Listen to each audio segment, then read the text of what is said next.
Practice set 1.1 मधला question 2 solve the following simultaneous equation त्यातला 5वा प्रश्न. उत्तर सुरू करताना पहिल्यांदा घ्यायची गोष्ट लिहून गिवन काय दिले आपल्याला. दिले आहेत आपल्याला दोन इक्वेशन्स. पहिली इक्वेशन काय दिले आपल्याला. पहिली इक्वेशन दिले आपल्याकडे 5x + 2y = -3 आणि दुसरे इक्वेशन दिले x + 5y = 4. पहिल्या इक्वेशनला 1 म्हणा, दुसऱ्या इक्वेशनला 2 म्हणा. बरोबर आहे. आता या इक्वेशनवरून आपल्याला काय समजते ते बघा. आता दोन्ही टर्म जर आपण चेक केला, हे एक्सवाली टर्म एक्ससोबत आणि वायवाली टर्म वायसोबत, तर आपलं असं कळतं आहे की कुठल्याच टर्म्स इक्वल नाही आहेत. मग आपण काय करायचे, कुठले तरी इक्वेशनचे दोन टर्म्स सेम करायचे. मग इथं 5 आहे, इथं नाही आहे. मग मी सिम्पल काय करतो की इथं 1 आहे म्हणून मी सेकंड इक्वेशनला 5ने मल्टिप्लाय करतो. यातून काय होईल की मला सेकंड इक्वेशनमधला जो x आहे तो मला 5x होऊन जाईल. मग जे कृती केली ती कृती लिहून घ्या. Multiply equation 2 by 5. कितीने मल्टिप्लाय केलं, 5ने मल्टिप्लाय केलं.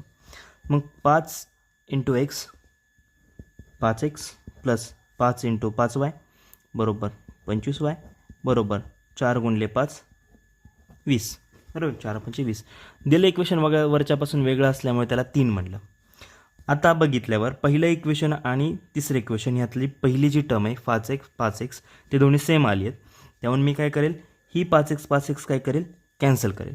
मग तो कॅन्सल करण्यासाठी मला बघा हे पण प्लस आहे आणि हाही प्लस आहे, त्यामुळे मला काय करावं लागेल, इथं सबट्रॅक्शन करावं लागेल.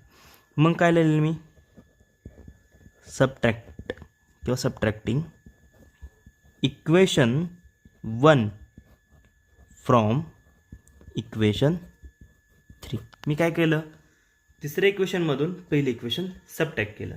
त्यामुळे पहिल्यांदा तिसरं इक्वेशन लिहून घ्या 25 = 20 आणि दुसरं इक्वेशन लिहून घ्या जी काय आहे आपल्याकडे मिळालेलं 5x + 2y = -3. ज्यावेळेस आपण सबट्रॅक्ट करू त्यावेळेस दुसऱ्या इक्वेशनचे सगळे चिन्ह बदलले जातात.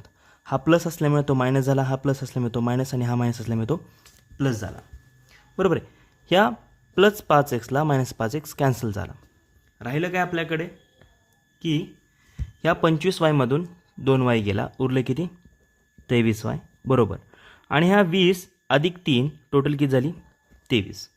म्हणजेच काय की 23y बरोबर 23. म्हणजे y बरोबर काय आला, 23 इकडे गुणेल तिकडे गेलं भागिले किंवा 23 × 23 23 × 23 yचं आन्सर किती मिळालं, 1 मिळून गेलं. आता y 1 मिळून गेला आहे म्हटल्यावर आपलं काय x मिळवणं गरजेचं आहे. आता सगळ्यात सोप्यात सोपं जे इक्वेशन आहे त्यामध्ये आपण हे पुट करू. मग काय म्हणणार आपण, पुटिंग y = 1 इन इक्वेशन 2 आपण दुसऱ्या इक्वेशनमध्ये ठेवून देऊ. जे काय आहे आपलं x + 5y = 4.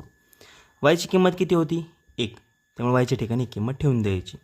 x + 5 yच्या ठिकाणी एक किंमत ठेवली तर काय होते, 5 × 1 = 5, x + 5 = 4. हे +5 तिकडे गेलं काय होईल, वजा होईल. म्हणजे x = 4 - 5. xची किंमत किती येते, -1. म्हणजेच काय, देअरफॉर दी सोल्युशन काय येणार आहे आपल्याकडे, x, y which is equal to -1,